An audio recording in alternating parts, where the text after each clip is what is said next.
This is NEGOTIATEx TV.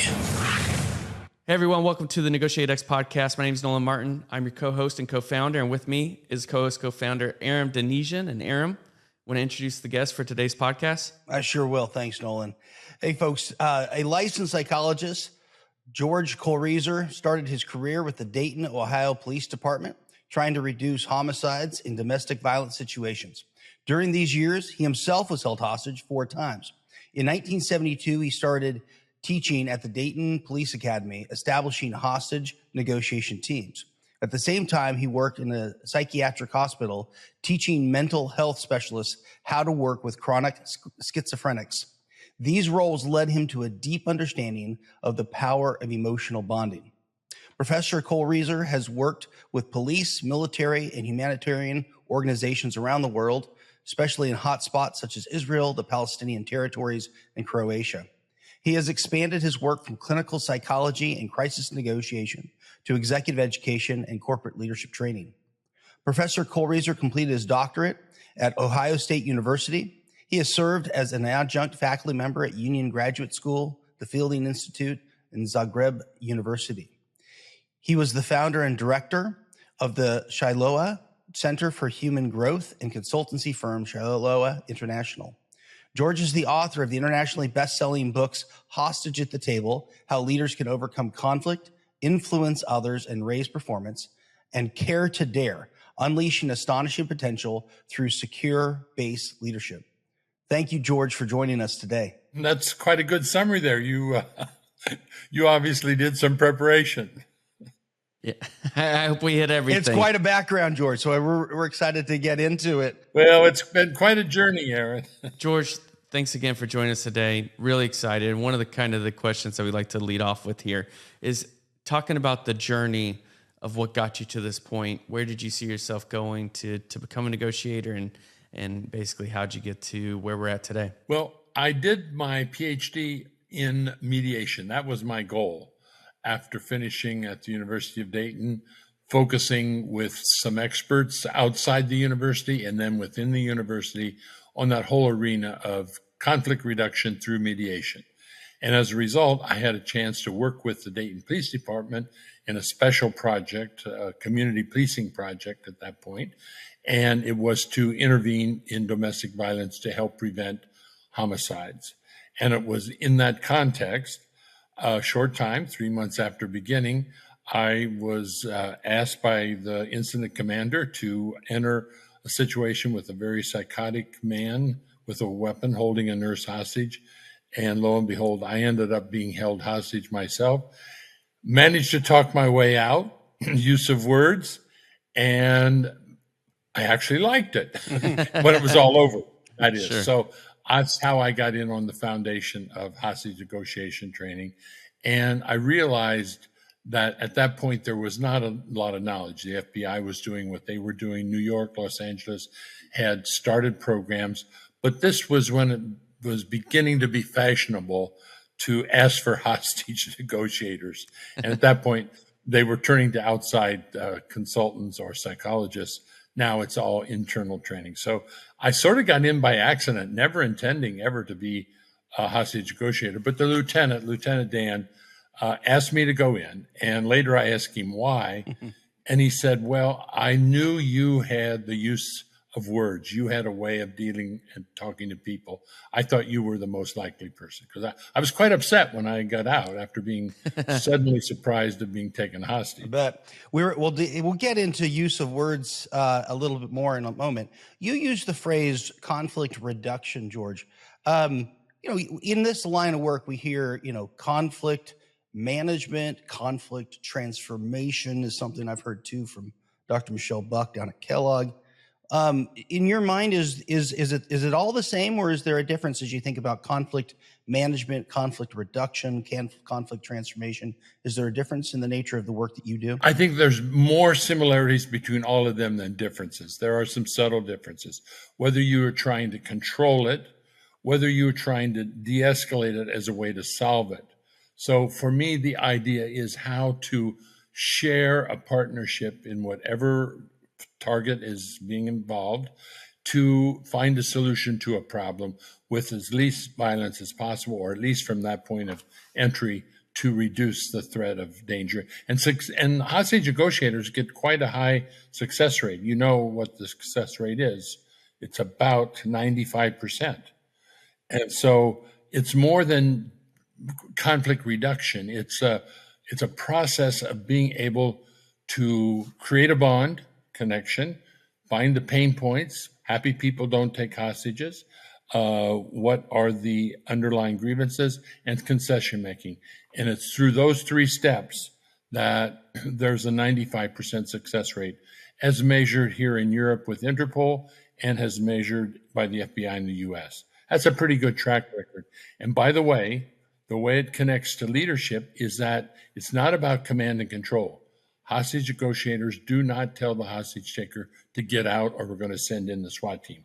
No, they have to, by question and empathy and connection, give a choice to that hostage taker to make the choice to come out compelling. And the 5% where it doesn't work, it's usually police suicide. They're afraid to commit suicide, or they're ambivalent and they do something stupid to get the police to kill them, or they don't have any desire.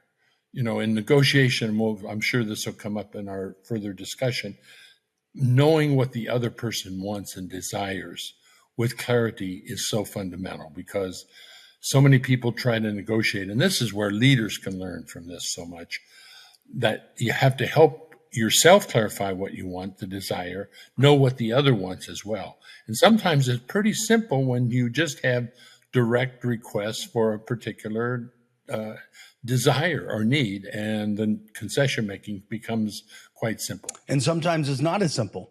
Sometimes it's very complex. It's in the, as you know, it's in the process. It's in the process. Techniques are so clear, but how to deliver it, because we're dealing with people. And I think the key is emotion, understanding the power of emotion. We'll get there. One other thing I wanted to ask, kind of by way of, as you started off with your first kind of response on your journey, I think, and it's just worth revisiting, because I think there's so many organizations that struggle to see the value in really taking and honing negotiation as a capability, something we're able to do well. You came into this field when, it was still very split. NYPD was doing something, FBI was doing something around this. Why was there, do you have thoughts as you look back and how it connects to your own path? Why was there kind of this slow adoption of, we have a real need to professionalize this particular skill? Because it became clear that homicides occurred in these situations. Hostages were killed when you didn't talk to the hostage taker. And then the question became, how do you talk? Do you manipulate? Do you use power? Do you use fear? There were all kinds of exploratory processes going on. In the end, it became clear that it was a relationship. How does the hostage taker, as quickly as possible, with a very detached person, even a psychotic person, and when I was held hostage, it was with someone who was in a high psychotic state, to be able to create that connection as a way to resolve it. So this became clearer and clearer, and all these terms that came up that the FBI developed in New York, as well as Los Angeles, they were all coming together in one understanding of how to, this is a relationship. And then transferring that to leadership is that we have this mindset in executive education. Leaders have to be command and control persons. And it's not. Negotiation is central to leadership. But we'll come to that later. Yeah, well, and I'm sure we will. And I know that, what Nolan and I would say is, even from the military, we get asked, you actually negotiate in the military? Can't you just dictate everything to be done? The most effective leaders don't, and oftentimes you can't. Absolutely. The whole model of emotional intelligence emerged from the military. After the Vietnam War, it was really recognized that the commanding people were in Washington, D.C., without a connection, without a relationship to those commanders out there in the field, and then with the soldiers doing the fighting. So emotional intelligence has its origin in the military, which many people don't realize. And one of the best systems of leading and negotiating is with the SEALs, the Navy SEALs, which have been transformed over here in Europe to the Dutch SEALs, the German SEALs. It's you don't use force, you give choice and use inquiry rather than telling people what they need to do. I love that. We'll come back. Don't use force, you use choice. I one more question, and I'm going to pass it back to Nolan in just a second. But Okay. your bio talks about and you mentioned it. Being held hostage 4 times. That is probably that's probably unique. Probably not every person in your field has experienced this event. I'm curious, what details you can share about the situations. But even more so is how's actually being held hostage impacted your thinking on conflict management, conflict reduction? Okay, well, I hope it wasn't because I was stupid. I don't think so. That I got into that situation. And in fact, hostage negotiation is not that dangerous to a hostage taker or to a hostage negotiator, as you well know. It's usually by phone, by bullhorn, over a window or through a window and so forth. But this was a situation where there was someone in an emergency room and the police rushed to the scene, secured it. I arrived with the lieutenant, who then became the incident commander, and he decided quickly, no tear gas because it's in a hospital, no forcing the door in. This guy's out of his mind. He's psychotic. We need somebody to talk him down. So I got in, and sure enough, he was holding Sheila, the nurse, with the scissors, threatening to kill her, screaming and yelling out of his mind. And within 3 minutes, he cut her throat. Not the jugular, but on the side. At first I was startled, but then she screamed, my children, my kids, my kids, my kids, which changed my mind's eye focus to her and determined to get her out. Next thing I know, he's across the room with the scissors at my throat. Nothing was working until I said to him, Sam, that was his name, how do you want your children to remember you? And he screamed, don't talk about my kids. I'll kill them, kill you, kill everybody I can. Bring them here. I don't want them to even live any longer. You see, that was not a response I wanted, but it was the start of the dialogue. So I continued. I said, we need to talk about your kids. How do you want to remember them? Well, I'm just going to commit suicide, then I don't have to think about it. Within 10 minutes, I got Sheila out. Within another half hour, got him to agree to a deal. If you come out, I will go to your kids and tell them that you did so because you love them. I'll talk to the judge to try to get your sentence reduced because this is a serious crime, Sam. And I will come to the prison and help in the reconciliation. Then we had to get him out of that room. And here's what's very important and what all your listeners should understand. Giving choice. Sam, you have to be handcuffed to leave. This is a felony.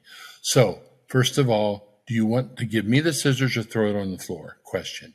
Next one. Do you want the police to come in to handcuff you or you want me to? I would like you, George. Do you want to be handcuffed in the front or back? 3 choices, empowering. And we managed to get him then out of that room to another part of the hospital because he had been stabbed by his ex-wife. And as he walked away, he said to the lieutenant, can I say something to George? Coming back, he said, George, you're okay. I'm glad I didn't kill you. And I said, thank you, Sam. I'm glad you didn't either. He said, no, let me thank you for helping me remember how much I do love my kids. You see, he was in a total psychotic break over an emotional reaction to having no one. He was abused. He was tortured. He had a horrible history. This doesn't excuse what he did, but it helps you feel more empathy and compassion. Yeah, absolutely. So that was the first time I really learned the power of words. And that first transaction, I'm going to kill you, and et cetera, don't talk about my kids. That was the beginning of the dialogue. An adversarial transaction sometimes is the beginning of a dialogue. Very powerful. And your maintaining of your own composure is powerful in that too. Well, that's the mind's eye. And you're from the military. You guys both know that you have to be trained to focus because where you focus, the energy goes. I couldn't focus on that scissors. If I focused on the scissors, I'm totally paralyzed. I'm focused first on Sheila, getting her safe. Secondly, on Sam. And I want to get him out of there. He's a father. He's a human being. And so you have to control your mind's eye not to be focusing on the weapon. Yeah, it's definitely pretty powerful, George, and especially since that was your first experience with the hostage negotiation, right? Yeah. And that's not as bad as the second time was with a gun. Thrown in the deep end, but now you got to tell us about the second time. I faced a gun and somebody shot it. I heard the bullet go right by my ear. Oh, my and within an hour, he walked out into police custody, of course. But see, he didn't want to kill me. Sam didn't want to hurt me. They could have put the bullet in. Richard could have put the bullet in my body. Sam could have put the scissors in my body. But they wanted something. They had a desire. That's why we have to know the desires. Absolutely, and I think a lot of what you said resonates when we had Gary Nesner, the FBI hostage negotiator, on our show. He talked a lot about the same things. And he's a master teacher of negotiation. I know Gary fairly well. So next thing I kind of want to shift gears towards, George, was talking about the three main thoughts on basically how anyone can become a high performing leader. And I know that the first one that you mentioned is don't be a hostage, create trust and foster a positive mindset. So what do you mean by don't be a hostage? And is this something that someone can actually control? Well, this was very early in my career, right after being held hostage and working on the domestic violence and working in with psychotic patients, that the real key has to do with how you can become a psychological hostage. No, you can be a hostage without a gun to your head or a knife to your throat without a weapon. You can feel powerless. And you can have a gun to your head and not feel like a hostage. You can talk, you can interact, you can say and do things, you can still breathe. So the problem with many leaders is they become psychological hostage. They feel like they are a hostage to somebody or something, or even worse, to themselves. If they're filled with fear, they're filled with anger, regret, shame, all of these internal negative states, they're a hostage to themselves, not just to the external boss or employee or spouse or whoever might be in personal life. So the same techniques that we use in hostage negotiation, physical hostage negotiation, can be used in these psychological areas as well. So we're teaching executives how never to be a hostage, because that is a trigger, an emotional trigger for most people to activate a fight-flight reflex. You then do and say things you later regret. So we're actually holding ourselves hostage with Absolutely. with our thinking and our mindset. Yeah, and that's a very important point to understand, that when you start feeling full of shame or fear or regret or anger, or you say to yourself, I should do something, and then you don't do it, you have to use choice yourself. Do I choose to do this or not? Do I choose not to have that donut when it's there or not? Do I choose to get up in the morning to exercise? Many people use the word should. They command and control themselves, and it doesn't work. It activates rebellion. So it's that same idea about questioning and building a relationship internally to the different states that you create. You know, is in dealing kind of one way to deal with this is what you call a secure base. And you know, when the first time I was exposed to attachment theory was when we were doing some revision of leadership development at the Air Force Academy. And one of my colleagues introduced this as kind of the foundation for the direction that he kind of wanted to guide us. And you discuss attachment bonding theories in your work. Can you tell us a little bit about what these concepts are and how they help establish what you call a secure base, and how that links maybe to this mindset and mind's eye idea? Yeah. Attachment theory has become very powerful because out of attachments, the basic need we have to connect to people, places, goals, objects, it's not just people, leads to bonding. And bonding is the term that many people use they don't understand. It means an energy connection, an emotional connection. And out of that emotional connection, either positive or negative, wonderful things happen or very destructive things happen because the foundation is in emotion. We need that attachment to survive as a young child. And when we don't have it throughout our life, there are going to be destructive consequences. The problem is the separation, the loss that comes after every attachment, whether it's 1 day, 1 hour, 50 years, 75 years. Then we go through that grief process. Then we have to come back and reconnect again. And secure base means that you have certain people, places, goals that when you are attached to them, you're bonded to them, they give you psychological safety. You feel protected. And that shuts the brain down because the brain is fundamentally negative, looking for danger and threat to survive. And what we need are protectors to shut that down. Like a child who wakes up at night, fearful that there's a monster under the bed. They call the parent, mommy, mommy, daddy, daddy.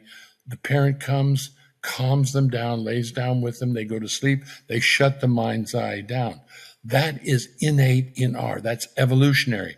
We need attachments. And those special attachments, not just people who give us protection, then shut that down and we start looking for beauty and we start looking for adventure. We start looking for opportunities. We take risks. And so we need secure bases to develop our talents and develop our skills. And we need teachers to do that. Many leaders are not able to be a secure base. They produce fear in others. They have this attitude that provokes defensiveness. How do I, as a person, come across to produce this sense of safety that people don't feel endangered with me? They feel safe. And when you provoke that positive reaction, then people want to bond to you and they want to connect to you. Too many leaders use fear or detachment or aloofness. They don't know how to bond. Can you say more? Because I feel like, Nolan and I would agree with the direction that you've taken this. And we know there's a lot of resistance, that there is this, even I get mind as eye mindset, mental model perspective, that leaders need to be strong and decisive and kind of command and controlling. And, here's what you should do. And the absence of that becomes a weakness. It's an amazing thing how many people still carry the mindset that if you are caring, if you are able to be vulnerable, that you are a weak leader. The research is exactly the opposite. Those command and control, coercive type leaders, that relentless pace setters that drive people into burnout, they're not good leaders. They can get temporary results, but they don't get sustained performance. Caring is an attitude every leader has to have. And we know this from Gallup, who studied engagement for over 40 years now. They repeatedly find if you have an immediate boss, and they use the very word caring, you are likely to be engaged and be fully involved in your work. It's so obvious, but many leaders do not know how to show caring. Why? Because they didn't have that in their childhood or in their adolescence or as they were growing up. So they don't know what that is. The early trauma of difficulties in the attachment behavior. So we have then people who get addicted, and the addiction is a substitute for human contact and affection, or they go into a deep depression or a depression of any kind that is a foundation of disturbed attachment behavior, or as Dr. Gabor Mate talks about, you become sick. And so we have to understand in leadership, a leader has to be able to be caring and daring. That's the foundation of the book, Caring to Dare. You are not a secure base if you don't dare people. You don't encourage them into challenge. Sometimes push them into challenge. So it's built on that foundation of secure base and caring, and then we dare. And we need stretch goals. But the leaders who do that stretch goals without caring, and you guys know from the military, the best commanders still are tough, but they're caring. You know they care. You know they give that, they're standing behind your back. Need I say more? And let me just check my understanding too, which is this secure base. If I'm going to be more effective as a leader, I need a secure base myself. And then through that process, I become a secure base for others. Is that the idea here? You nailed it right on the head. That's exactly it. And that's how it goes back originally. You need a mother, a father, a grandparent, stepfather. It doesn't matter if it's biological. Well, it does matter if it's biological, but we can find all kinds of secure bases that then prepare us for the internal secure base. You cannot be an internal secure base to yourself without having them externally. But here's the thing. The research shows you need secure bases for the rest of your life to the day you die. And not just people. You need goals, places. Look at the number of people who find protection in places, pets, beliefs, symbols. I mean, the range is dramatic. And I often use the example of Edith Edgar, who was in Auschwitz as a teenager. She lost her parents there. Horrible. She was tortured physically, sexually. And she came out of that going through the grief and then coming back after 25 years, finding the full joy of life. And she remembers Auschwitz not as the horror it was, but as the learning point to really understand what it means to live life with joy. Who was her secure base? Viktor Frankl, the great author of Man's Search for Meaning and Purpose. You see how one secure base leads to another, but her memory there serves as something positive. And how many people do you know who are victims? They remember their past from a negative point of view, and it puts them into a negative state. And all kinds of things trigger negativity. And what happens is it affects their health and their well-being and the people around them. They're not able to be good leaders, much less good parents, good friends, good spouses. There's a lot there. That's a powerful story there, George. Yeah. We can unpack that, huh, guys? Hopefully we can work through some of that. That was the root of the second book, A Care to Dare, how you have to be caring. And caring does mean tough sometimes, daring. This is not to be without boundaries. And then the first book was about hostage negotiation and leadership. And I thought the most interesting thing from the first book would be conflict.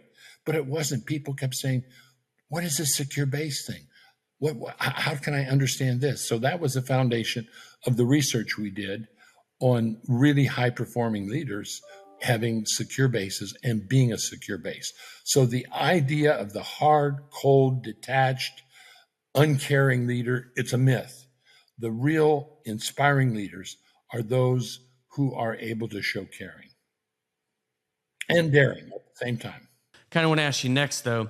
In your work, the power of influence can be mapped to words, dialogue, and negotiation skill. I find this to be a really deep and interesting concept. Can you break these points down and discuss how they can help us become high-performing leaders? Okay, so will you repeat which words you would like me to break down? We'll take them one or two at a time. Dialogue? Dialogue is based on listening and based on good talking. So have you ever been talking to somebody and you want to just slap them in the face? Or they put you to sleep? Or they make you feel negative? They produce an emotional reaction. So we have to be able to talk and use words, knowing our body, knowing our emotions, knowing what's in our mindset and what's in intention. And then dialogue is when the other person listens. And then they talk and the original talker listens. So it's a basic listening process. And that's how you find a deeper truth. Deeper truth actually is built around good dialogue. And dialogue often involves differences, and that means conflict. That's why conflict is so fundamentally important, and to get into your mind's eye and mindset that conflict is good. Of course it can be destructive, but there's more truth in disagreement than there is in harmony. So that people who think they are listening are really not listening. That's why hostage negotiation training, as you've probably learned from Gary, is based on the ability to paraphrase, based on the ability to really empathetically connect and communicate understanding. The hostage taker is impacted by the words, the dialogue, the caring, and the empathy that is shown. And when they want something, then you start building the collaboration. And how do we train this? Because what we tend to see is we talk about active listening. We know the importance of active listening, but whenever we have any of our clients going through training and there's two people with opposing views, neither one's actually listening to the other. They're just thinking about the next thing that they need to say to convince them. So how do we train this? Feedback. And it has to be by awareness. So in our training, and I do these high performance leadership programs and all these 8 pillars of leadership, the heart of it is, or one of the red threads, one of the many, is good dialogue. So we teach 4 sentences or less. If you're talking in more than 4 sentences, you're probably blocking the dialogue. And sometimes there's times to speak more or with your presenting, and being able to answer questions. And so they have to get feedback from a professional coach, or the team members, the coaching groups of a team give feedback. After 5 days of repeated feedback, some people rewire their brain. They stop using the word yes, but they start speaking more directly. And then last time we had 40 cultures represented. So you can imagine everything from Asia to the Middle East to South America. So all the cultural context has to be built into this. Because if you are a contextual mindset, you want to give so many details. You want to give examples. And they're unnecessary if you want to stay focused on the dialogue. Good dialogue will reduce meeting time by as much as 60 to 70%. Wow. 60 to 70%. Think about it. How many meetings are filled with people talking too much, repeating, not answering questions, arguing, and not in dialogue? That's powerful. There's an expression I'd love to get your take. Creating the space to be heard. Is that part of the idea? Oh my goodness, yes, it's psychological safety. We didn't talk about that. Thank you. Out of the secure base comes the psychological safety. There are 2 areas that are on the cutting edge of leadership training right now. It's taking emotional intelligence, going deeper into emotions, and this whole arena of psychological safety and the role of dialogue. Psychological safety is where you feel you can say what you need to say, ask questions, make mistakes, and you won't be attacked. It's that whole thing about shutting down the brains looking for pain and danger. So you're exactly right. It is psychological safety. The benefits of psychological safety, it goes back to something you said earlier, which is that's where there's the opportunity to create beauty, seek adventure, really, develop, challenge yourself. That's where those things are able to flourish. Absolutely. And the sad story is about 80% of people are playing not to lose. 80% of people are focused on more of a negative mindset, looking for fears, looking for dangers, threats, or living out past memories of anger, regret. Only about 20% are truly living the full joy of life, the full venture of life, and they feel that full joy of life. Like Edith Edgar, who spent all these years 4 years in Auschwitz and 25 years overcoming it. She's come back to the full joy of life. Her mind's eye sees beauty. And you see, that's why people, and I emphasize grief, loss, as part of this bonding cycle. If you don't get through the loss, let go, then you don't come back to that full joy of life. And in organizations with mergers and acquisitions, failures, mistakes, disappointed promotions, all the different things, grief is rampant in organizations, not to mention all the grief in personal life. And if you don't get through that, you can't come back to the full joy of life. And identity becomes so much a part of this that we see people who are not able to let go of an identity, or the benefits that come from that. Someone who can't get through retirement healthy, or loses something, or a child or a spouse, or in an organization lose their job, and they never get over it. You can get over any loss. You can get over any loss, and you can come back to the full joy of life. And there's not as many good examples of that as there are failed examples. Hey everyone, Nolan here. I have to jump in and end today's podcast for part A of this show. Be sure to rate, review, and subscribe to the podcast if you haven't already.